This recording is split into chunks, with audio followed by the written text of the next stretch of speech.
Myth number 2, guys are better gamers. Girls, not so much. Yeah, girls can definitely compete at a high level of professional and pro gaming. I mean, they're out there already. I mean, you've got PMS Clan. My name is Amber Dalton, and I'm known in the gaming industry as Athena Twin from PMS Clan. Then there's individual girls, you know, amongst them that have gone off on their own routes and ended up joining champion gaming leagues. I play Dead or Alive 4 for the Championship Gaming Series for the San Francisco Optics. Anyone that can invest the time into being good at getting good at a game and practice and really get down those combos or learn where spawn points and things are in games, like they can be just as good as any guy. What I do, I play in CGS and other tournaments, but I just mainly play Dead or Alive 4 for a living. I think that just in the growth of PMS Clan alone, you can see where the trend of women are going. We started with just a handful of girls, and we've grown every year. We're pushing close to 700-800 girls now. There's nothing about estrogen or progesterone that makes me a better or a worse player. My girl Vanessa, who now plays for San Francisco Optics, over there doing Dead or Alive. I think you've got a Counter-Strike team over in the corner doing Counter-Strike. So you're seeing more gamers in general because the companies realize that we are the ones moving their product. We're not only buying it, but we're trendsetters for the industry as well.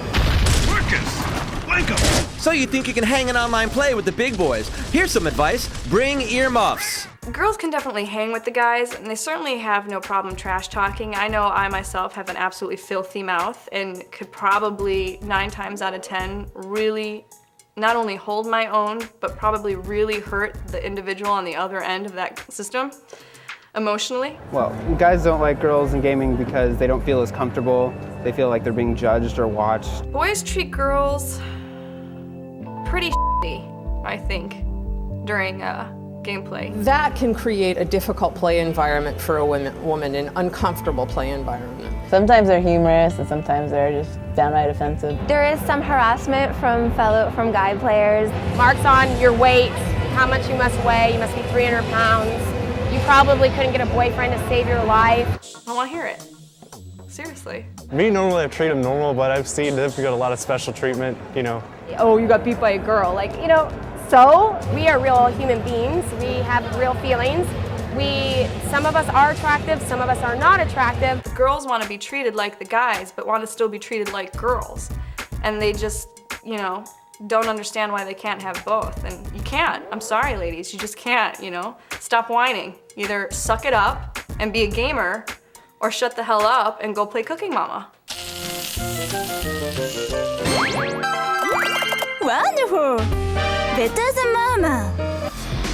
Myth number 3, in-game girls have to be like pow and like bam, like meaning hot. In-game women are represented in a very unique fashion. Usually with gigantic jugs, a really tiny waist, and clothes tight enough to probably chafe immensely. I personally love it. Part of one of the problems in the industry that's been going on for a long time, and it goes on in the casual game industry, goes on in the movie industry. It's about repetition and do what worked last year.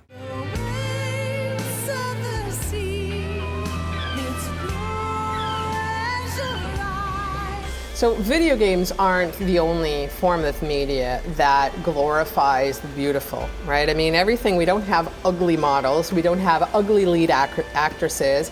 Actors are handsome. Just look at any of the guy characters. They're just as extreme and ridiculous. I mean, I don't know any nerds out there sitting at home for 8 hours a day playing on a game that have, a six-pack and know how to kill a guy 101 different ways with a toothpick.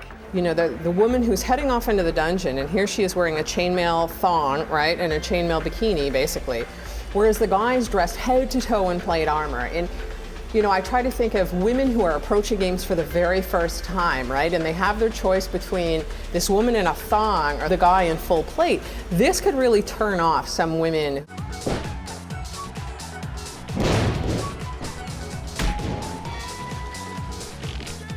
Again, I don't have a problem with that sort of stuff, but it would be nice if there were equal opportunity and that you would have an option to cover the woman up if you'd like it. Let's hear it for the booth babes. No, seriously, Marketing never looked so good. There's something about booth babes that just gives everyone at Expo something to bond over, which is really horrible, but immensely satisfying. Booth babes are great. If a company wants that, that's their choice. You know, if people don't like it, again, then they can hate on it all they want. Instead of the girls being shown as a sexual figure, I think the guys should be shown more that way. Which leads to myth number 4. There are no professional women working in gaming that aren't wearing leather boots up to their thighs. Yeah, there's plenty of professional females in gaming at all levels. You know, they're developers, art directors, producers, PR. There's not a ton of us, but there's sure a ton more than there ever used to be. I remember I got into the industry in '82 and there were 5 female designers and I knew every single one of them. My manager is Kat Hunter. She's one of the female managers for San Francisco. Women have a good degree of control in the game industry. You know, a lot of people aren't aware of the power players at the top. You know, you look at people like Kathy Schobeck, who's been in a number of incredibly high power positions in this industry. The head of gaming at Comcast is a woman. There are a lot of women in significant positions of power in this industry. Yeah, I mean, they're everywhere.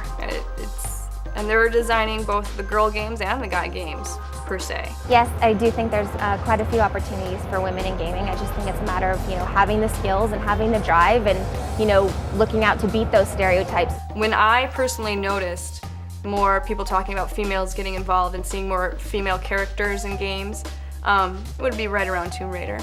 You know, it's hard not to like Lara. She's very gorgeous. She's very physical and tough. Both emotionally and physically. She's very intelligent. You know, I know a lot of people are probably gonna say Princess Peach. Princess Peach, you know, and the Nintendo girls, those were my first girl interaction experience in video games. You know, I like it when the girls can hold their own. I don't like it when you need to save necessarily the females. I actually like Jill Valentine a lot and Chun-Li, you know, because Chun-Li was one of the first female fighters, you know. And so these really are examples of strong, beautiful, and powerful women. So yeah, I mean, you definitely have smart females who are awesomely hot in video games. So what do you girls want to see in the future of gaming, huh? Besides me.